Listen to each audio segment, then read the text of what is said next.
Olá, vamos começar o nosso encontro de hoje. Agradeço vocês que estão me acompanhando. Nós já estamos com 242 mil inscritos no canal e é fácil, você não se inscreveu no meu canal do YouTube, é blog do Vila, Marco Antônio Vila, ative as notificações, utilize das páginas dos comentários, coloque like lá no que vocês gostarem. E há muitas também, uma série de entrevistas no sentido de qualificar o debate político no Brasil. Claro que no momento o cerne da questão é discutir o coronavírus, a questão da saúde pública, os efeitos na economia, na política e o que pode ocorrer no Brasil, especialmente agora com a chegada, tudo indica, dizem os especialistas, a partir de abril, essa tragédia anunciada em escala muito grande, com milhares e milhares e milhares de mortes. Bem, as notícias do dia, infelizmente, são muito ruins. Na Itália, já mais que 10 mil mortos, só hoje 889 mortos na Itália. Na Espanha, 832 mortos. Hoje, 2 bilhões e 800 milhões de pessoas estão em confinamento, cerca de um terço da confinamento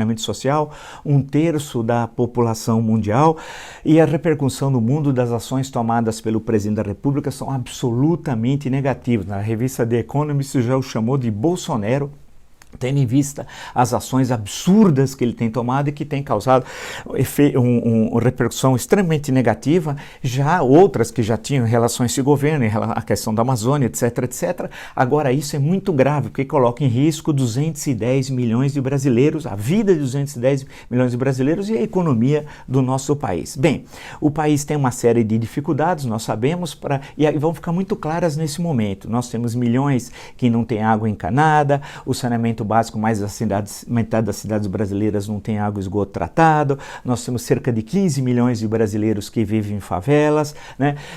Temos, portanto, um SUS, que é o maior serviço de saúde pública do mundo, mas que tem uma verba muito pequena para poder sustentá-lo, né? E uma situação muito complicada, apesar das ações corretas das autoridades estaduais, tentando correr atrás do prejuízo com hospitais de campanha, aqui em São Paulo, no Pacaembu, no Anhembi, hospitais mesmo usando áreas de estacionamento como hospitais de campanha, já vendo a demanda que infelizmente ocorrerá nas UTIs a partir de abril, que estimamos todos os especialistas. Portanto, é uma situação muito complicada. Graças a Deus, a Justiça Federal, lá no Rio de Janeiro, uma juíza suspendeu a campanha criminosa que estava sendo feita pelo governo, dizendo que o Brasil não pode parar, copiando o que tinha sido feito em Milão, que o prefeito, inclusive, de Milão pediu desculpas.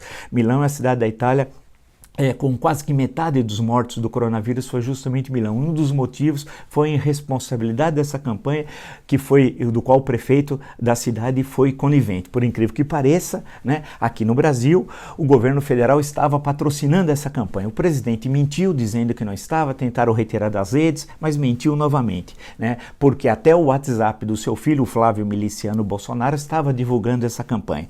E isso é importante, porque a campanha cria uma confusão na cabeça das pessoas que não sabem mais o que pode e o que não pode, porque as declarações do presidente da República, elas estão estimulando a desobediência civil, inclusive pode se aplicar sobre o presidente da República até, eu sei que muitos não gostam, a Lei de Segurança Nacional, a Lei 7.170 de 1983, mas é possível não só você também aplicar sobre o Código Penal, os artigos 267, 268, além da Lei 1079 de 10 de abril de 1950. Portanto, o arcabouço legal não falta para aplicar sobre o presidente da República. A questão é que nós estamos em meio a uma terrível epidemia. Então, hoje o que acontece, até na declaração do ministro da Saúde, hoje à tarde, dizendo, olha, tudo que precisa ser feito, e tudo que ele falou nessa entrevista coletiva que ele apresentou, grande parte das medidas, elas batem de frente, né, com o que apregou o presidente da República, né?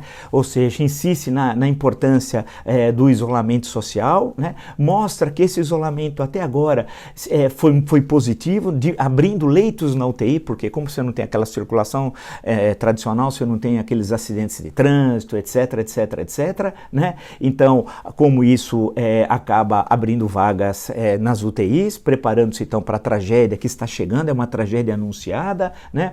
Ele disse que se tivesse o exame fosse positivo, qualquer exame dele, ele divulgaria, apresentou, e o que ele falou na prática é que diz que a cloroquina não é o remédio que veio para salvar a humanidade, né? Ou seja, dizendo o oposto do que o presidente afirmou na live, vocês devem se recordar, nós comentamos aqui na última quinta-feira. Em suma, está começando a haver um conflito claramente entre as autoridades da saúde, inclusive o ministro, né, com o presidente da República. Ele vai ser o elemento que vai criar mais dificuldades, porque ele politiza a epidemia e só pensa numa coisa: eleição de 2022. Como se ele estivesse fazendo um grande governo. Então, tudo que ele fala, quando ele ataca adversários ou governadores, é pensando em 2022. Mas o Brasil não está pensando em 2022. O Brasil está pensando no hoje, no aqui e no agora. Como, por exemplo, salvar 210 milhões de brasileiros, como ter medidas no campo econômico que protejam o micro, pequeno, médio empresário, né, que tenha capital de giro, formas de pagar suas folhas de pagamento, para que ele tenha uma carência, um empréstimo de taxa de juros zero, é possível fazê-lo sim, e uma série de medidas anticíclicas que são fundamentais que o governo faça. Essa que é a grande questão, e não ficar desviando por um debate pessoal ridículo patrocinado pelo Bolsonaro. A questão é que ele quer politizar e fez isso na entrevista ao Datena, quando até perguntado sobre o golpe de Estado, resolveu dizer assim: se alguém prepara um golpe e não diz que está preparando, ao invés de fazer a defesa da Constituição, do Estado Democrático de Direito, ele deixa no ar a possibilidade de golpe, algo que ele pode tirar o cavalo da chuva, se tentar ele vai ser derrotado. Então tem questões aqui são muito sérias, e ele está desinformando a população sistematicamente, e vai cair sobre ele, eu tenho certeza, em termos legais, uma série de processos, porque o que ele está fazendo aqui não pode passar em branco, não podemos deixar isso passar em branco, em termos jurídicos, evidentemente, né? E a questão que se coloca, quando ele defende o isolamento horizontal, vai ser um massacre, e todos os dados mostram isso. Nós teremos, com todos os cuidados, todos, mesmo assim, as estimativas mais baixas são de 45 mil mortos, mesmo com todos os cuidados somados, 45 mil mortos. Veja que é uma situação, portanto, gravíssima, e se não tivermos esse isolamento, podemos passar de mais de 1 milhão de mortes. Sendo assim, a questão, e nós estamos no momento com 111 mortes no Brasil. A questão que se coloca agora, nesse momento, o que nós devemos fazer agora, né? Como conter o Bolsonaro, que ele é pior do que o coronavírus, hoje ele é o maior inimigo do Brasil, né? E o que vai ser o Brasil daqui a pouco, né? O Brasil pós-crise, né? Nós discutimos ontem, nós vamos ter que lembrar a discussão parlamentarismo e presidencialismo. No parlamentarismo ele já não seria mais primeiro-ministro, mas o parlamentarismo foi derrotado em 2 plebiscitos no Brasil, 1963 e 1993, 30 anos depois, né? Vamos discutir, temos que discutir também a distribuição de renda. Grande parte da tragédia que vai ocorrer poderia ser menor ou poderá ser menor se nós tivéssemos uma distribuição de renda melhor no Brasil e as pessoas tivessem uma melhor capacidade de vida e condições de manter melhor os seus filhos. Por outro lado, uma outra questão que nós vamos ter que discutir, o orçamento da saúde, né? O Brasil tem o maior serviço público de saúde no mundo, que é o SUS, mas um orçamento de 3,6% que vai só para a saúde. Contei na Europa, país que dedica 15, 16, 17% do orçamento à saúde. A terceira questão que nós vamos ter que discutir seriamente, tributar os mais ricos, ou seja, o Estado precisa ter um orçamento maior para enfrentar os graves problemas nacionais, e o que os ricos pagam de impostos no Brasil é uma grande piada.